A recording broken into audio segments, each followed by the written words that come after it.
Räägi, Silja, kuidas sinule Margareti lugu meeldib? Minu arust Margareti lugu on väga suvine ja selline mõnus rõõmus. Nii et kui autoraadiost selline lugu tuleks, siis keerasid isegi natuke kõvemaks. Ma arvan küll.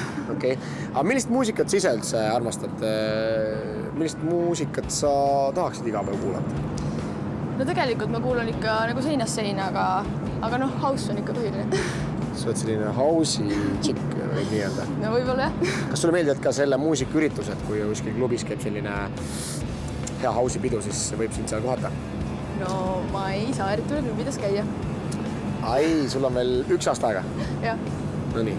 Kannatage ära kõik house'i peol käijad, noormehed. 1 aasta veel ja siis te võite juba kohtuda house'i peol ka meie saatevi Siljaga.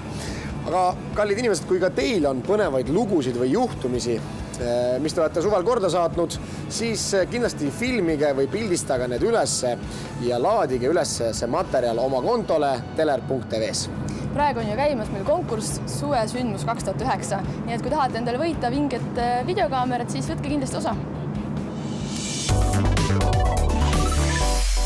Head televaatajad, meie järgmised saated pühenduvad juba meie konkurssidele.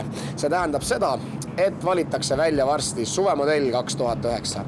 Kõigest täpsemat infot leiate aga kodulehed teler.tv.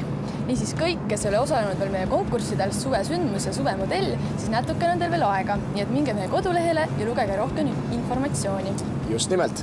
Minge kodulehele, laadige üles erinevaid fotosid ja pilte. Promage nii ennast kui enda loomingut ja võtke osa muidugi meie konkurssidest, sest et auhinnad on ju kuuvad. Tänaseks kõik. Me kohtume taas nädala aja pärast ikka pühapäeval ja TV3-s. Tšau!